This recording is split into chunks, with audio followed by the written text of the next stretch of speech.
I am Kristen Mason Correas. I am one of your hosts tonight. I'm owner of the Homes by Mason team, and I have some other members of the team here with me. And we are going to dive in here shortly. But before we do so, I'm going to a couple of housekeeping details. So I prefer to talk to faces instead of black boxes. I will talk to black boxes if I have to, but is that Jean? I don't know if it's Jean or Jeannie, but Jean's got her video on. There she is. Thank you, ma'am, for putting your video on. You're setting the example for everybody else. So that's what I was going to ask. So the rest of you who don't have your video on, if you would share your faces with us, I would super appreciate that. And there is no judgment happening here. If you've just worked out, if you're eating food, if you worked from home and didn't put makeup on today, there's no judgment here. It's just nice to be able to interact face to face a little bit and see if you're nodding your head, just make sure you're not falling asleep on us and things like that. So I would love to see more people put their cameras on. Also, oh, hey, Ernst, can you figure out how to turn the beeping off when people join the room? Do you know how to do that? Ernst is my behind the scenes guy. Thank you, Justin. Really appreciate that. Ernst is behind the scenes. He's helping make the magic happen. And so hopefully he'll get that beeping to stop when people do join the room. And unfortunately, I don't know how to see all of you at the same time. I can only see some of you. So I'm going to be scrolling a little bit. So that was one housekeeping detail. Is videos on if you would, please. And Ernst and Kristen, if you all would keep asking as new people join every once in a while, maybe ask people to put their cameras on.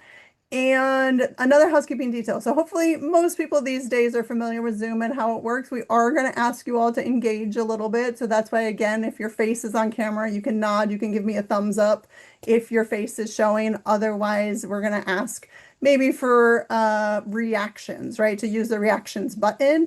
And we're going to ask you to chat in the chat box. Thank you, Kerr, for those hearts. So yeah, so if you can find the chat box, if you're on a computer screen, it's pretty easy to find. If you're on a mobile phone, I think you usually have to tap the phone to get the chat box to come up. So if any of you want to practice now, you can give me a thumbs up. You can put something in the chat. Actually, one of the things that we want to know from you all is we did invite all kinds of home buyers out to our webinar tonight. So if you all could let me know who here, are you a first-time home buyer or are you a repeat buyer?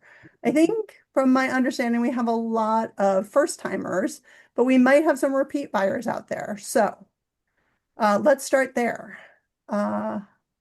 Let's see. I got somebody first time. All right, thank you. That's only two people, and then there's a thumbs up. Done. First time. Great. So yeah, again, I'm thinking we're probably gonna have it. So this will help us kind of with our content. Again, the content is designed to be comprehensive for other, oh, all right, we do have a repeat buyer. Okay, great. So good to know. And yeah, so there's usually more first-time buyers are interested in attending a class like this, but good to know, you can see, people who are repeat buyers also. Sometimes it's good to get a refresher and get some new information because the process changes periodically. So with that said, all right, so I'm going to get started. And I'm navigating a few things here, so bear with me. I just closed the participant box. So Ernst, anyone else who joins, please make sure you admit them, Ernst and Kerr. So Kerr is the other Kristen on the Homes by Mason team. I'm Kristen. We get two Kristens for the price of one with Homes by Mason. I am Kristen Mason Correas, and I'll let you introduce yourself. Go ahead, Kerr. Hi, I'm Kristen Ruxtell, but we often go by our initials, so it's not as confusing. Kerr, you can call me anything, and I'm a buyer specialist on the Homes by Mason team, and I'm really excited to see y'all tonight on camera or online, and look forward to get started. Thanks. Thanks, Kerr. And so she's going to help manage the chat for me. So if there are questions, feel free to put questions in the chat. She will help answer those. And we will also make sure to have time for questions at the end. So if you don't mind, again, hold in your questions. Feel free to put them in the chat. Like I said, if you're afraid you're going to forget them, and we can try to get them answered in real time, or we'll circle back to them at the end. So James is going to get the floor here in a minute, but I'll let you go ahead and introduce yourself as well. Hi, I'm James Gattiosi with Atlantic Coast Mortgage. I've been doing home loans now, I think, going on 24 years. So really enjoy it and love seeing people either get their first home, buy that first home, or move up into a bigger or better home, or maybe even downsize into something smaller. So, but I'm really excited to speak with you all this evening. James and I have been working together. I've been doing this about 16 years. Actually, well, I know 16 years. I have a 16-year-old who's driving now. So she was in my belly when I started. So I know I've been doing this 16 years, and I've been working with James about that long. I tease him sometimes. I'd get rid of him if I could, but I can't because he does such a good job. And when I need financing, I call him. So a little bit more about us, why, listen to us is, so again, I've been doing this for 16 years, but I am a top producer in the area. So with Northern Virginia Magazine, I'm a top 500 agent in the area of Northern Virginia. Northern Virginia Association of Realtors Lifetime Producer, top agent network in our area. Washingtonian Magazine has named me a top realtor, 5 stars on Zillow. Keller Williams Platinum Club, Virginia top realtor. And then and James is a top 1% in America and a top mortgage professional with the Washingtonian Magazine. So, we know a little bit about what we're doing. We're not rookies here. And more importantly than my accolades is the people that I get to help. So why do I do what I do is because of the people, frankly. At Homes by Mason, we are a little bit different than your typical realtor. But yeah, I love this slide. These are some of my past clients.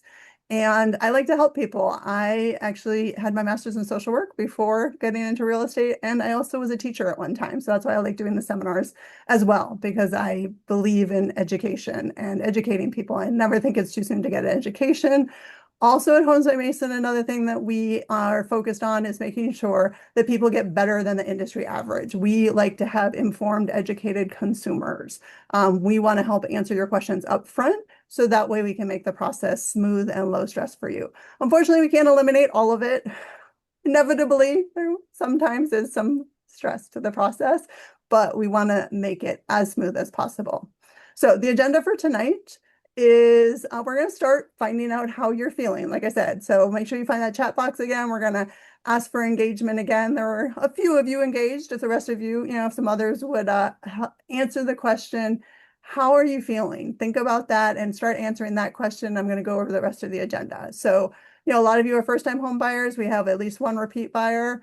And so how are you feeling when you think about buying a home? And we are going to talk about the home buying myths. There are a lot of them, and we'll talk about the most popular ones, I would say. The lending overview. So James is going to get into that. We're going to talk about identifying your priorities and an overview of the home buying process, and then the next steps. So there's too much to cover everything tonight. So we're gonna, do our best to hit the most important points here for you. And then we will give you an opportunity at the end to schedule a personalized time to meet with us if you want to, dig deeper with us and get more questions answered and find out more about the process. So at the end, there'll be an opportunity for that. But again, hopefully today we'll get through these things. So thank you. I see several of you answered how you're feeling. So my next slide asks that question, right? And so what I see in here, optimistic. Thank you, Justin. That's great. And stressful and scared and worried about your payment. Yeah. So again, we've done this a few times, so we're pretty familiar with what people are feeling, right? So these are the types of feelings that we understand people are having when you are thinking about buying a home. So there is some optimism, there is some excitement, and there's also some stress and some concern, perhaps some uncertainty and some anxiety. So all of those things. And again, hopefully by the end of tonight, you'll feel a little bit better. And maybe some of those things will have been reduced. So starting with the myths of home buying, some of the most popular myths. The biggest one I would say is this, that people think they have to have 20% down. And that is a myth. So by the end, I'm not going to answer all of these right now. Just know that by the end of the webinar tonight, we will have addressed all of these myths. So my credit has to be perfect to buy now. That's another one that people think. We hear all the time, right? My credit's not good enough. I need to improve my credit, or I have to make more money. I can find everything I need online. These days, that's another one that people think everything is online. Trust me, it's not. And we'll get to that later to show you that. If something's been on the market more than 10 days, it's trash. Not necessarily true. And I have to see more homes before I make a decision. That's another one that sometimes comes up. And that may or may not be true. Especially depending upon your experience and who you're working with. So with that, I'm going to hand it over to James, who's going to talk about the loan process. And I'm managing the slides for him. So go ahead. Hello. Thank you so much. So yeah, one of the key things we look at when we try to figure out what someone qualifies for is something called debt to income ratio, or DTI. It's basically the factors that we use to figure out how much house you can afford. So it compares your monthly debt payments to your gross monthly income before taxes. So typically we like that number to be below 45%, but it's often possible to get up, just below 50% depending on the borrower's profile. You can go to the next slide. I think we got a pretty good example here. So for example, let's say your income was $10,000 monthly. We want to keep your maximum debt to income ratio at about 45%, which would mean you would have $4,500 that you could use on your debt each month, including the new house payment. So if you had a car payment of $600, a student loan payment of $250, and a minimum credit card payment of $200, the maximum mortgage you could qualify would be $3,450. So that's really the simple fact. I mean, you just take your income, multiply it by 0.45 or 0.499 if you happen to be in a really good spot, and you simply subtract out your monthly debt. And that's how much you can qualify for. And it's pretty much standard across the board, that you really can't go above 50. And a lot of times we won't get an approval unless we're below 45. So that's how that works. And that puts people in a fairly comfortable position to be able to afford not only the new housing payment, but whatever additional liabilities they have on a monthly basis. All right. So when you purchase a house, you're going to need your down payment, which might be 3%, 10%, 15, 20. We actually do have some programs, some state-sponsored programs, like with Virginia Housing, that allow you to actually to put nothing down, 0% down. And we have a couple different outlets, depending on which region you're looking or which area you're looking in, to get you something with even less than 3%, like 0, or possibly we have one program that actually let you roll some of your closing costs into it as well. But so you have to have your down payment, say it's 3%, and then you got to think about your closing costs. So just like when you purchase a vehicle, you have, a processing fee, and you have these additional fees and state taxes, or you pay all these additional fees when you purchase the car. The same thing happens on your house. So you want to budget for about additional 3% to cover your closing cost. So whatever your down payment is, plus 3% on top of that. And that covers, the legal fees, it covers the settlement company fees, it covers the state taxes, the county taxes, and the establishment of your escrow account, which is how your property taxes and homeowners insurance are paid. Okay. So we do have closing cost assistance program through Virginia Housing, which I referenced earlier. There's also grants that come through during the course of the year. And then sometimes we can even go into the county and eligible additional grants or programs through that. And like Kristen was saying, maybe the house has been on the market over 10 days. It might be sitting there. You might have some negotiation to have the seller help pay some of your closing costs, if not all your closing costs. So that's another thing. If the house is brand new on the market, that's going to be difficult to do. But if the house has been on the market for 10 days, 15 days, 20 days, you might be able to negotiate them to cover some of your closing costs. All right. All right. So where can your down payment come from? Unacceptable down payments would be like an unsecured loan. Like if you took a credit card and did a cash advance, that doesn't count as down payment. Okay. So no credit card or cash advances. You you can't really get a personal loan, but you can get a gift. Okay. So someone, a parent, a relative could give you a gift for your down payment. Generally speaking, you can't use undocumented cash either. So if you got mattress money, if you've got $10,000 saved up that you have underneath your bed, those funds are going to be able to be used because we have to track where all the money comes from. And then you could also sell. I've had people sell a boat, sell a trailer, sell a piano, sell an expensive guitar. You can do that. You just need a bill of sale, and you'll need to be able to prove that you were able to document where those funds came from to use for your down payment. So those are unacceptable down payment options. Sell the property without a paper trail. All right. So what is acceptable for your down payment? Your checkings, your savings, your investment accounts, stocks, retirement. You can do a 401k loan. You can use those funds for your down payment. You could sell your personal property with a paper trail. You could get a gift from a family member. Or if you own a property already, you could get a home equity line and pull money out of the house to use as your down payment. So those are generally the only acceptable forms of down payment that you can use to purchase your home. And keep in mind, everything has to be tracked. They have to see where all the money comes from. All right, so the easiest thing in the world to do is get your pre-approval done and get a loan application filled out. So we have a really simple, easy process you can do on my website. It's a lot of times it will automatically talk to your employer through the work number. It can even pull bank statements directly from the bank. So it can be very, very easy if your banks or your employer is hooked up with the system. If not, what we generally need is your last 2 years of your W-2s. We need 30 days of your pay stubs. We need 2 consecutive months of your bank statements, all the pages, or investment accounts, retirement account, etc. And then if you're self-employed, we'll need 2 years of your personal tax returns. And depending on how your business is run, we might also need 2 years of your business tax returns. And that's generally what we need to get the application filled out. The application itself is just where you've lived the last 2 years, where you work, all that kind of stuff. And then these documents you would just upload into our system so we could review your income and get all that kind of stuff figured out. Sorry, I'm trying. Kristen, you hit me with the I know, I'm platform. trying. There you go.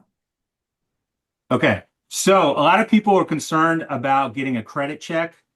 Generally, it does not do anything to your credit score. Maybe a point or two for pulling your credit report.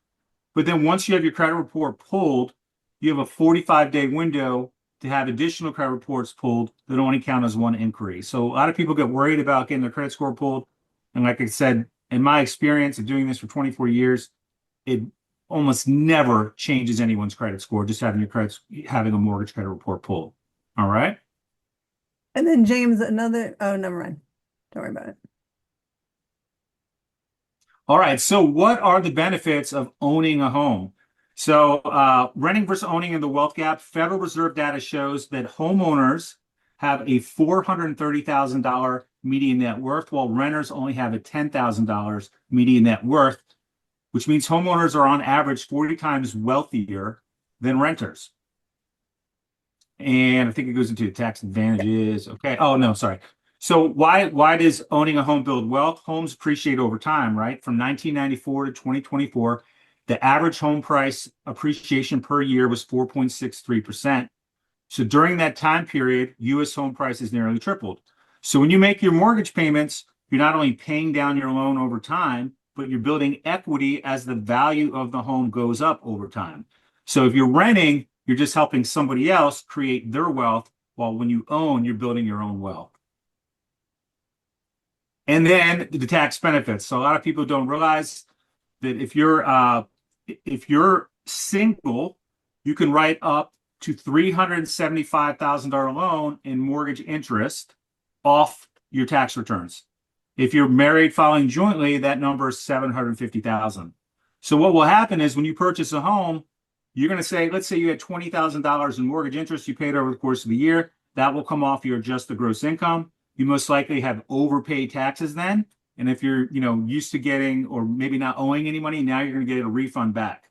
So if the loan ends up being over 375,000, that's still fine. You're just only able to write off 375,000 of that mortgage interest. So don't be worried like, hey, I bought my loan is $500,000. I'm not going to get the mortgage interest deduction. You're still going to get it. It's just going to be prorated based on a maximum cap of a $375,000 loan.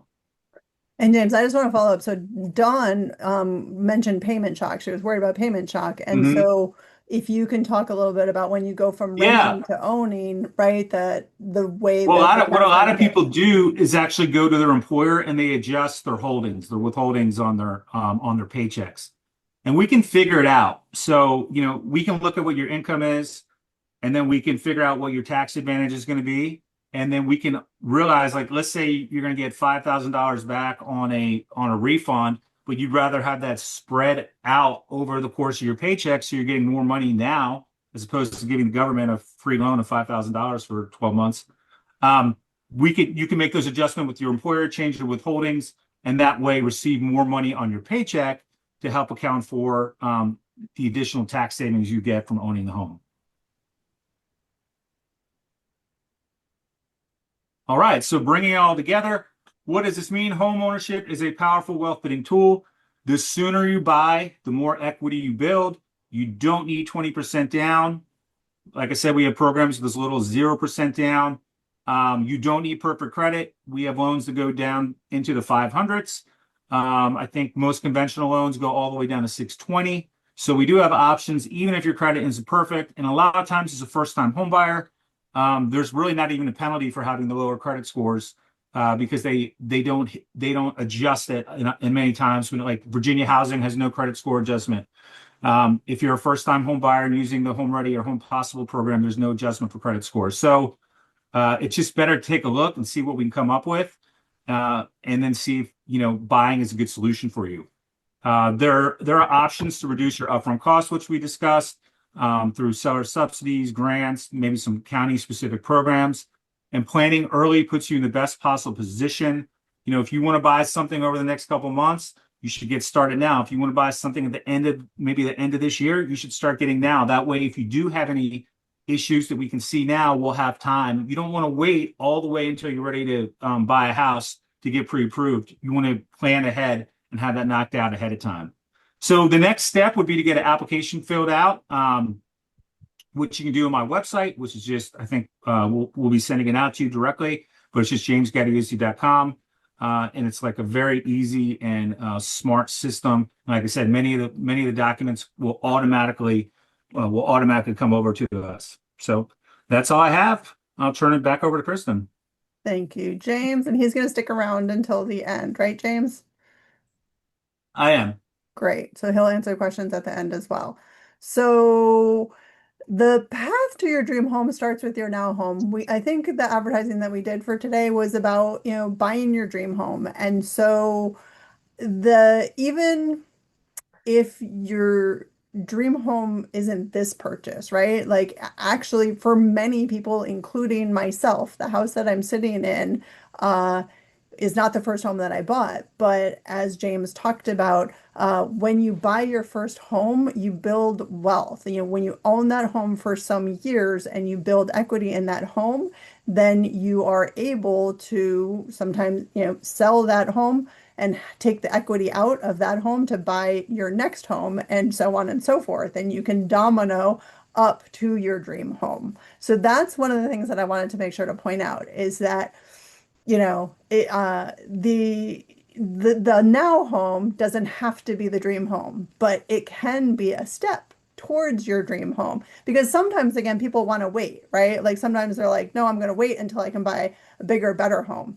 And that's totally your prerogative if you want to do that, but also again buying something now, as he talked about, right? Homeowners have more wealth, and when you're paying someone's rent, you're paying someone else's mortgage and helping them build equity versus owning your own home and starting that wealth appreciation, which you can then put into your next home toward your dream home.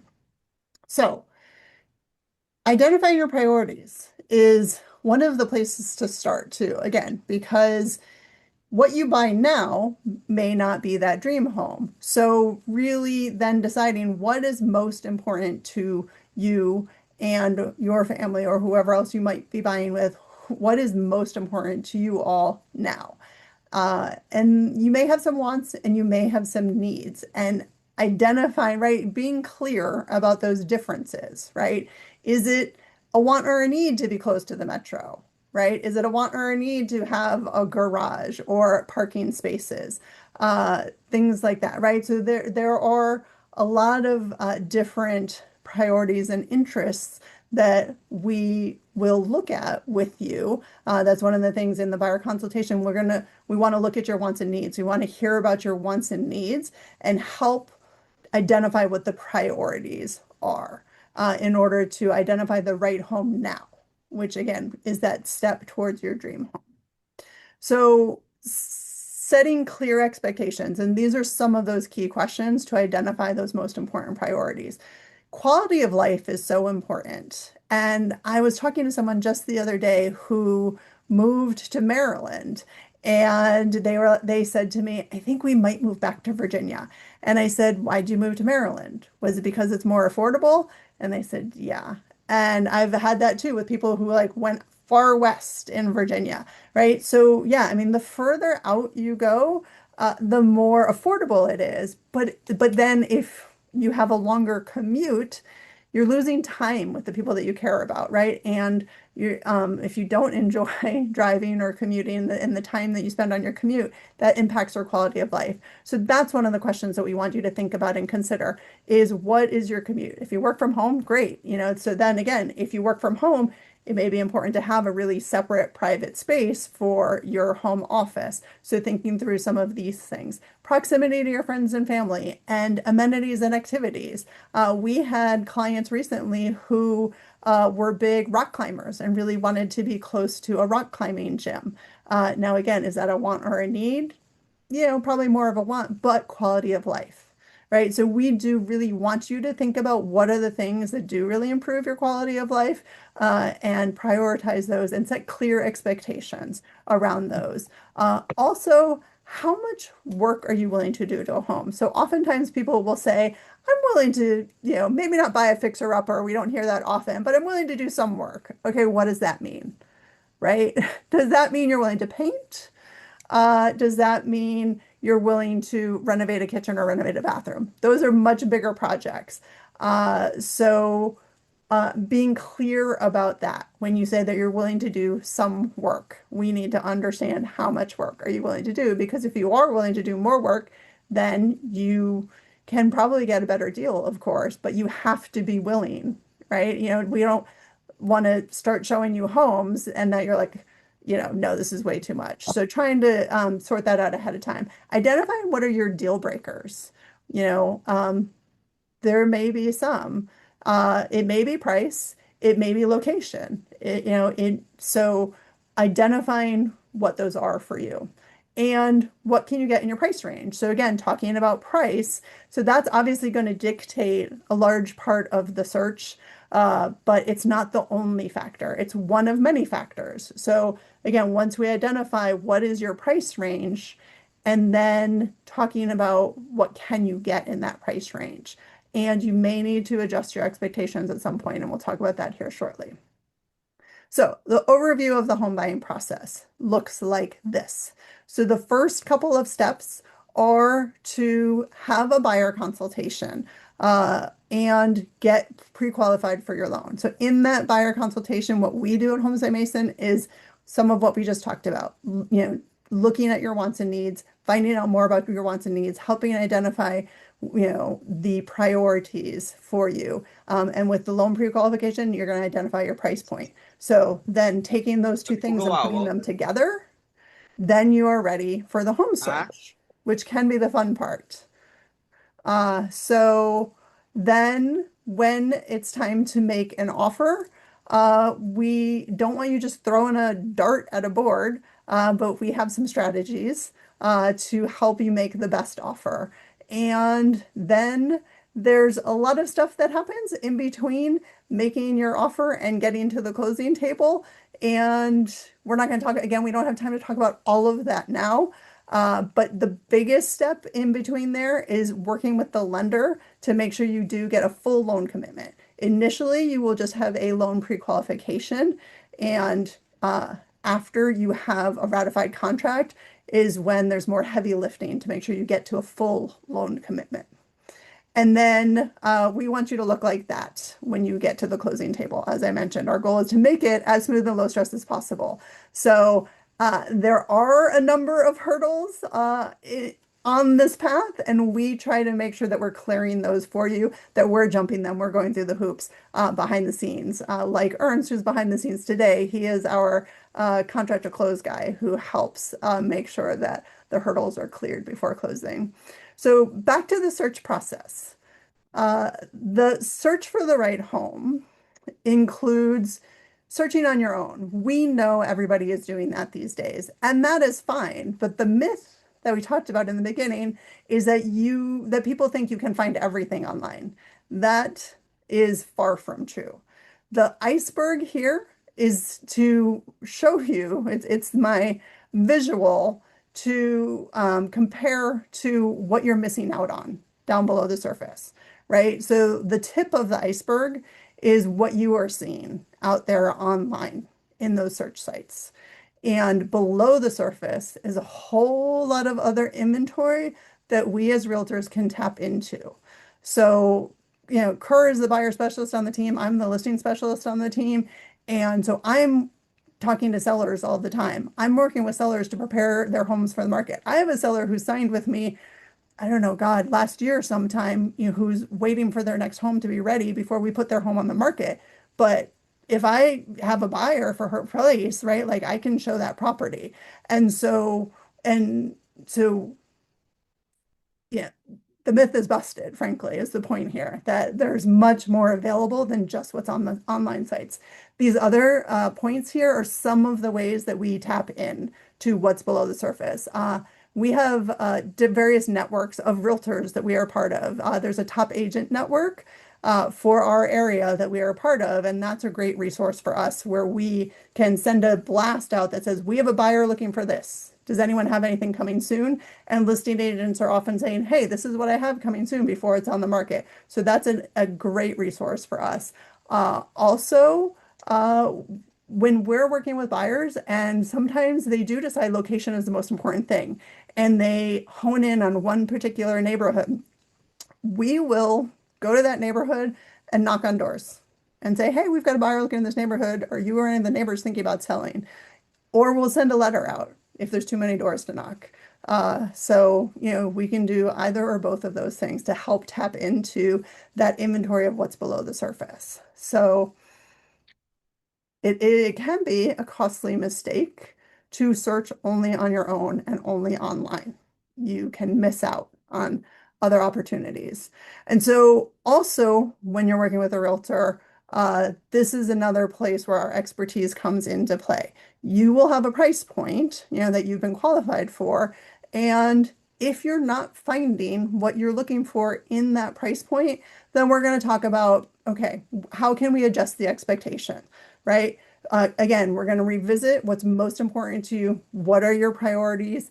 And things that are easier to change are like style of home, for example. So, condo versus townhome. Some people start the process really wanting a townhome, but unfortunately, sometimes that might not fit in the price point. So or location, right? So as we talked about earlier, that you will get more for your money if you go further out. But we're going to ask you and we're going to remind you what's more important, your commute or, having that townhome versus buying a condo in a closer in location, and remind you that that condo might be just a stepping stone to your next home towards your dream home. Okay. So, and changing your price point. This is another thing James didn't mention, but we see it all the time. And we hear, a lot of people don't want to buy at their maximum, and that's fine. We don't, people don't want to be house poor. And, we're not going to push you. I actually had an interesting experience one time where a buyer gave me their price point, and I started showing her, went out and showed her homes in that price point. And she said, God, this is not what I'm looking for, right? This is not what I want. What do I need to do? And I was like, well, this is what you can get at your price point. And she said, well, what if I go up? I don't know what it was, $50,000. And I said, oh, well, that gives you a totally different inventory. And she said, well, I told you that price point because I thought you were going to show me stuff that was more expensive. I'm like, no, we're not going to do that, right? What you tell us you want to look for is what we are going to honor and what we're going to show you. But if if you're not finding what you're looking for in your price point, then you may want to consider changing your price point if you don't want to, change some of these other things. Change your style of home or change your location. And again, working with a good lender, they can talk you through those options and what it looks like at the different price points. And maybe you put less money down or put more money down to change what the numbers look like. So another costly mistake can be not knowing what's happening in the local market. So what this graph shows you, the yellow lines are active listings and the purple lines are pending contracts. So supply and demand is the one thing I remember from my high school economics class, right? Price is a matter of supply and demand. And so we are constantly monitoring supply and demand and watching our local market and realize that what you hear and see on the news very well may not be what's happening here locally, especially in the Northern Virginia region. We have in general, a strong economy and therefore sometimes a different market. Although recently, of course, with everything going on with the administration and federal jobs, right, our market looks and feels different sometimes than other markets. So this is an older chart here, end of last year, but this shows supply and demand, and you can see how things change. If demand is higher than supply, right, those pendings are higher than supply, what happens to price? Price is going to go up. Versus when you have more supply than demand, prices may come down. So understanding that, and watching what's going on in the market, which we do, and we send out a weekly market update if you're interested in that, to make sure that you are staying current with what's going on in our local market. Considering how the market trends. So, you've got what we just looked at, the kind of hyper look at supply and demand. And then this is the 2-year look at the price, the way that price trends in our area. Again, this is specifically for Northern Virginia. This is current. So I pulled this today. So the purple line is the median sold price in specifically Arlington, Alexandria, Fairfax, and Falls Church. Again, we can pull different areas, but that is the area where we do most of our business. And so that's what I pulled today. And again, I've been doing this for 16 years. I've been looking at this chart for 16 years. It generally looks like this. So the way that the market trends, the way that prices trend is at the end of the year is when they bottom out. So this is January. So these are closed prices. If the home closed in January, that means it went under contract at the end of the year, November or December, because on average it takes about 30 days to close on a home. So these January numbers were homes that went under contract at the end of the year. Every January, so pretty much every January is the lowest price time of the year. And then what happens after that? Prices go up. Every single year that I've been doing this, prices go up. And then they tend to peak in June. Now, the past 2 years has been a little bit different, but there's always going to be a cycle like this. I mean, there always has been, is that prices go up through the spring. And then usually we peak in June. In 2025, we peaked in May. This year we peaked even earlier in April and then started to come down, but didn't come down as steeply. We've been somewhat flat this year, but we will continue. I mean, what I normally see is prices then come down. We sometimes have a blip in the fall, after summer. What happens in summer is a lot of people are on vacation, so there's less competition, there's less buyers, there's less demand in the summer. And then after the summer, they come back. And we usually get this fall blip. And then it goes back down during the holidays. So that's how the market trends, particularly in our area. I'm not sure if that's how it trends every place else. So there are some advantages to buying at the end of the year, which is obviously what we are now looking at now. Right? We are approaching the end of the year. So we are in that downward trajectory of price. What happens at the end of the year is that there's less competition, there's less buyers, and the sellers tend to be a little bit more motivated. I mean, personally, as a listing specialist, I tell my sellers, if you don't have to be on the market past November 15th, don't be. I tell them to wait till when? January, right? Because what's happening in January? Prices are going up. So and sometimes I do list things, right? So sometimes sellers have to. So generally, the sellers that are on the market at the end of the year generally are more motivated, have good reasons why they're on the market at the end of the year.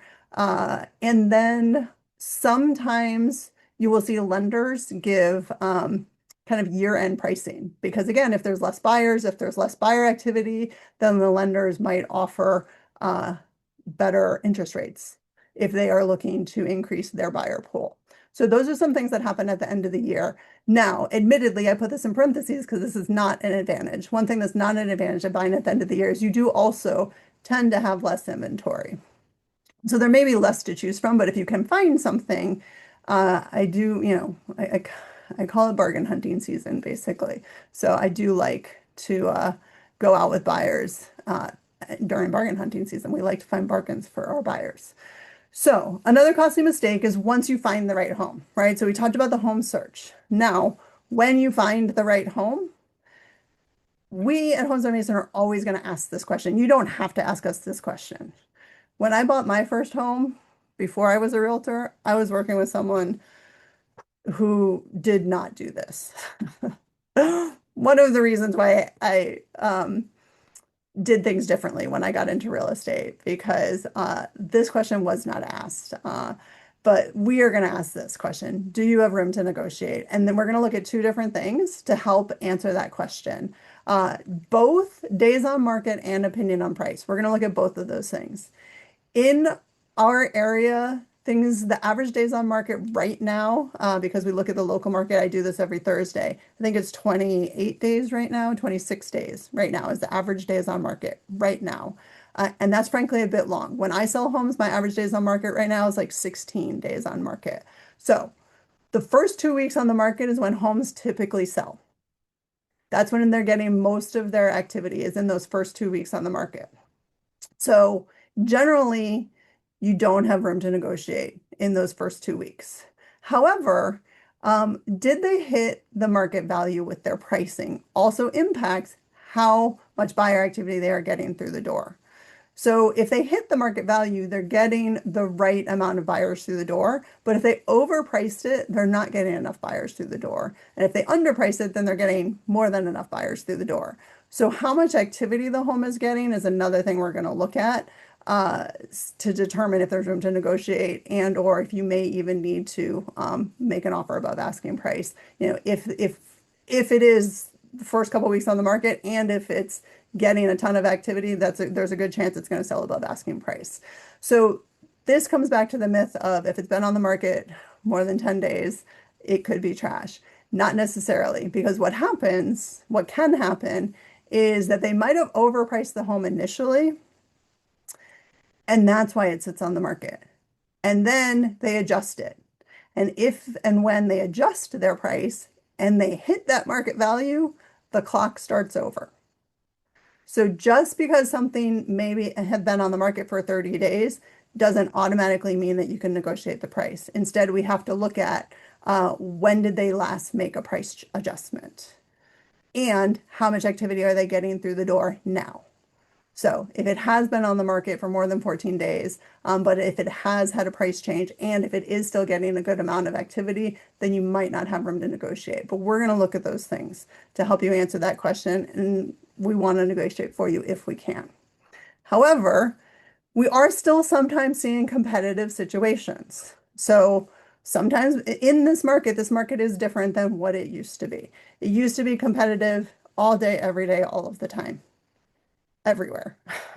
Now it's like pockets and sometimes. So sometimes there's room to negotiate, and sometimes there are still competitive situations. And so we don't have time, unfortunately, to get into all of this tonight, but I'm going to give you a glimpse of the strategies that we have at Homes and Mason. So I told you before, we don't want you just to throw a dart when you make an offer. We want you to make an informed, strategic offer.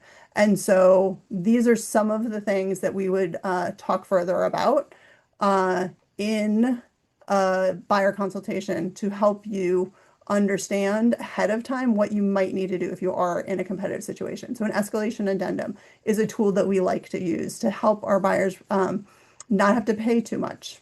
Oops, I went the wrong way. Home inspection strategies. Uh, you do not have to waive your home inspection. Some people will. And we have buyers who come to us and say, no way, no how do I want to waive a home inspection? And guess what? We agree with you. We don't like buyers to totally go without a home inspection. Virginia is a buyer beware state. Sellers do not have to disclose only but a few things. We want our buyers to go in eyes wide open. So we do have strategies to use even in a competitive situation to help our buyers have home inspections. Appraisal contingency strategies. A lot of buyers will waive the appraisal entirely. An appraisal is an independent third-party report of the value of the home. And a lender is usually going to require it, although sometimes they can waive the appraisal requirement, but usually it is going to be required, and some buyers will waive it. And this is often actually where the competition is won, is when buyers waive it entirely, and not everyone can. So we have an alternative as well to that. Finance contingency strategies. Some people will waive their finance contingency, and closing time frame can matter. And a lot of people don't realize that. And this is one of the reasons why James does such a good job and why we work with him so often, is because the quickest loan he closed for me, I think, was 8 or 9 days. Who was it? I'm trying to remember. I think it was Olivia. And it was like 9 days, which is crazy. I do not recommend doing that. We don't do that often. And but he did it. It was the buyer was like, I've got to do this for whatever reason. She had to do it in that time frame, and we got it done. But you heard me say earlier, a typical closing time frame in our area is about 30 days. So when you can do it in a shorter amount of time, that can be the difference sometimes when you are making an offer. Who you work with matters. As I mentioned, not every lender can do a short closing. God, so many lenders could not do 9 days. Most of the time, the lenders will tell you 30 days. Right? Most of them are going to say 30 days is what you need to close. So who you work with matters. And then you do not have to waive all of your contingencies, right? So that's just what I want to land on there, that I want to drive home, is that people think to win in a competitive situation, you have to give everything away, and you do not. We use all of these strategies, and when we are putting together an offer for our clients, it is not just about price. Price is one of these other factors that we put into the offer to make sure that it is a strategic, competitive offer. And again, ideally, we want to get it for less for people if we can. But if it is competitive and it's the house that you want, then we want to get you the house that you want. And we've got these strategies for how to do that. There is some legal stuff as well. And things have changed a little bit over the recent years. So we cover that as well in the buyer consultation. So just know that the biggest thing here legally is that buyer representation is required by law. At one point in time, buyer representation did not actually exist in Virginia. It was in the 1990s that it came about in Virginia, but even in past years, there are places in other parts of the country where it didn't exist until just recently. And it is required by law that buyers have legal representation before even looking at your first home. And there are a lot of agents out there who will not follow that. And there are ways to get around it, right? Like you don't have to get into a long-term commitment with someone up front. I forgot to add it in here. We actually at Homes by Mason have a 45-day free trial clause.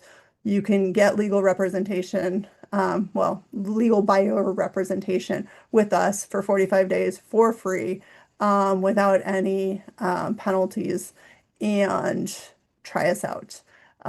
And that's one of the ways that we work around the legal requirement for buyer representation.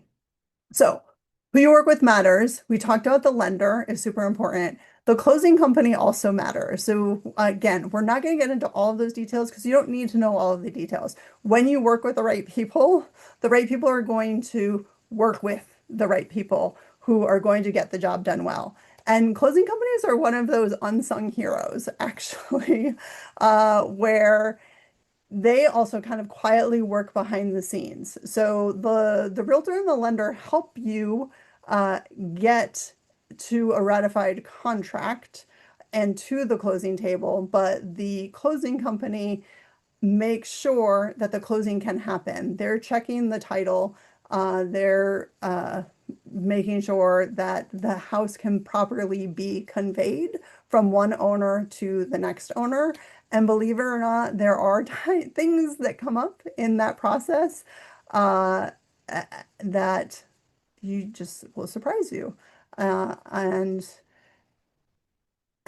working with a good closing company is I'm really grateful for the closing company, frankly, that we work with because they catch things. And we make sure that we are on top of the process to make sure that we do get to closing as expected because as a buyer, and you're getting close to the closing table, you're probably scheduling your move and you've got movers and you're packing and things like that. And so it is amazing that some closing companies and some lenders actually take the closing date as a suggestion. And I've had to have that conversation with people sometimes. The closing date is not a suggestion, it is an expectation. So that our buyers close on time and get into their home on time without having to, remember I mentioned stress, without having to change their move date and their vacation plans around their move date and things like that. So working with a good closing company, again, they're definitely an unsung hero. And realtor experience matters. Again, I mentioned it before. Just because I've been doing this 16 years, time in the business does not necessarily equal the right experience. Number of transactions matters, I would say. So we average about 25 transactions a year, about 2 deals a month, approximately 2 to 4 deals a month is what we try to do. So we are current, right? So that says that we are active. We're know what's going on in the current market again. And then vendor relationship matters. So like your home inspector, as we talked about, we want you to do a home inspector, just like with the lender, you want to make sure you have a home inspector who's going to be responsive, be good and thorough, and be available when you want them to be available. So those relationships matter as well. This is the Homes by Mason team. So you see Kerr and me, and Latoya is another buyer specialist on our team. There's a picture of Ernst. He is with us tonight, but he's behind the black box. And Lastenia Hernandez is our operations and client care manager. So that is our core team. We do consider James also part of the team as well. And that takes us to how are you feeling now? So we are. I was worried I was going to go over time, but we are finishing in time to make sure that we have time to answer your questions and give you an opportunity. As we mentioned, if you do want to schedule a buyer consultation, Kurt, if you want to drop that link in the chat box, you can do that now. But I want to know now, after hearing that, hopefully we addressed all of the myths that we mentioned in the beginning, and Hopefully, we answered a lot of your questions. And how are you feeling? You can start dropping stuff in the chat. Let's see what's going on in the chat. And James is answering questions. Dawn, where do you find the market value of a property? So I'm going to make sure I answer these questions. We'll come back to these. So Kurt dropped the link in the chat. But yeah, how are you feeling? So hopefully you're feeling like your time was well spent tonight. Again, just an hour. We wanted to honor your time and make sure that we got it in an hour. Hopefully, it's fair to say that you learned something new tonight. Hopefully, you feel a little bit better prepared for the home search. Hopefully, you feel at least somewhat empowered, understanding that you have options. And hopefully, you feel like you want to learn a little bit more. Like I said, unfortunately, there's too much to get into in a setting like this. To dig into all of it. And that's why we do offer personalized one-on-one buyer consultations where we can have those individual conversations with you to identify your wants and needs, to help identify your priorities, figure out what your price point is, show you what you can get at your price point. I think one of those questions was about the market value. Because we do this full time, we generally have an idea of what you can get for your price point. We can also pull it up and show you. So we are able to do more in a personalized consultation, which we do offer at no cost and no obligation. So next steps do include, if you are ready to take the next step towards that dream home, which might be that now home to get you to that dream home, scheduling a private consultation with us. So Kerr dropped, hopefully that's the right link. Yep, I think that is the right link. We were talking about it earlier. And getting pre-approved, as James talked about, so we know what your price point is. So we can identify, he will help identify early if there are things, if you don't have enough cash, right? So looking at your cash reserves and identifying that. So as we talked about in the overview of the process, doing a buyer consultation and getting pre-approved, those are really your first steps to be ready for the home search, which is the fun part. And sometimes can be hard, but can also be fun, especially when it's not competitive, which again, we're headed into bargain hunting season. So more fun when it's bargain hunting season. And then go shopping for your dream home. So those are your next steps. So here's a QR code also that you can use that should take you to that link. So that link will take you to a calendar that looks like this, which is Kerr's buyer specialist calendar. And so if you want to get into August, so you can just click on the arrow there. So this, when you first click on it, it probably takes you just to July. And then if you want to get into August, and she'll have appointments available, I think, for like the next 2 weeks. So you can click the link in the chat or you can scan the QR code. And while people are taking the opportunity to do that, we will answer questions. So again, it looks like James has been busy answering questions in the chat.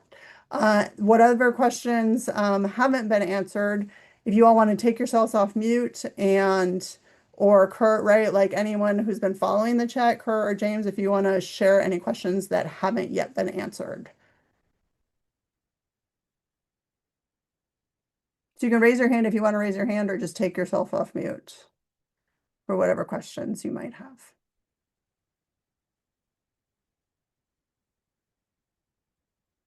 So Justin, I see. Is now the best time to start if you, wait, no, I can't see. I've got to make this bigger. Hold on. Got to make my chat box bigger.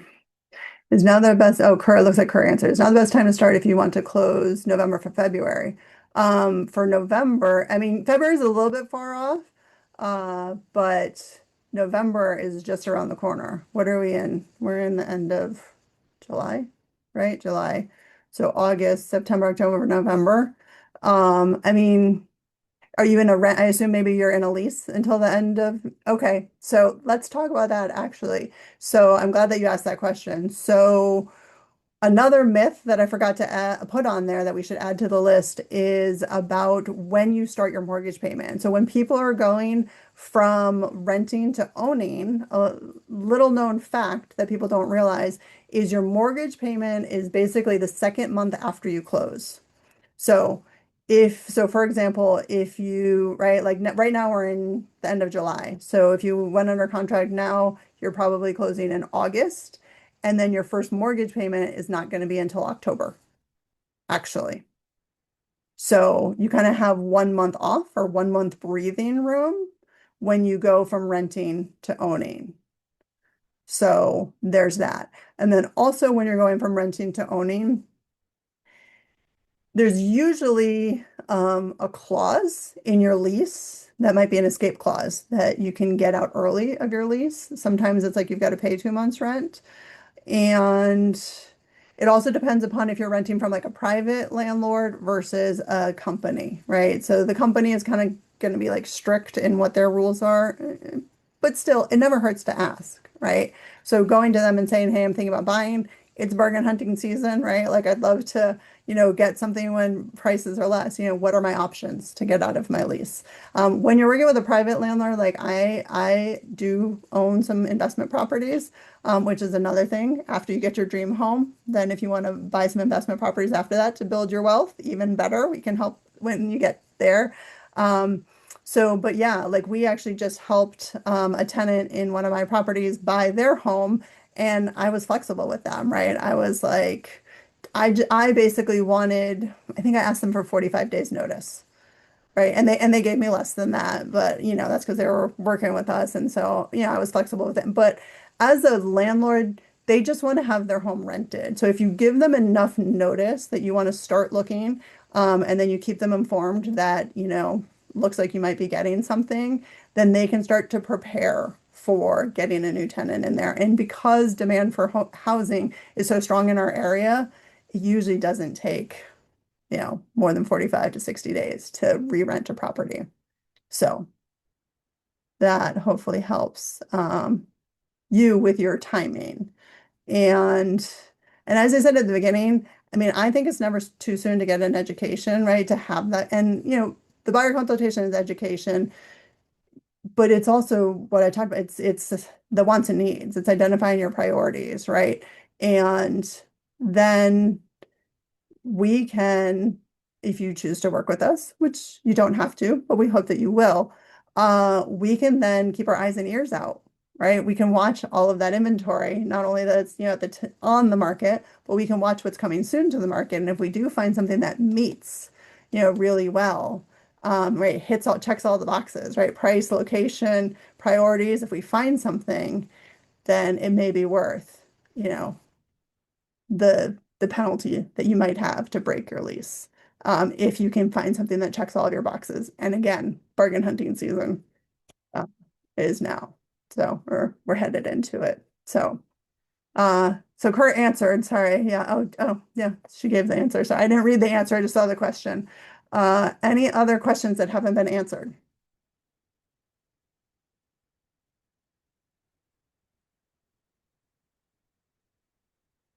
7:35.